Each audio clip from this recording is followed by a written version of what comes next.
rider Akana Larson still out in front and coming through aboard that Yamaha. White flag is out.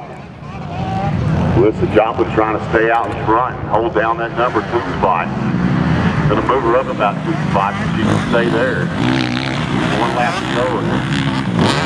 174 the 95 rider is on the move. So 95, Kaylee Darby got that second spot early and is trying to get around the Courtney Moore there.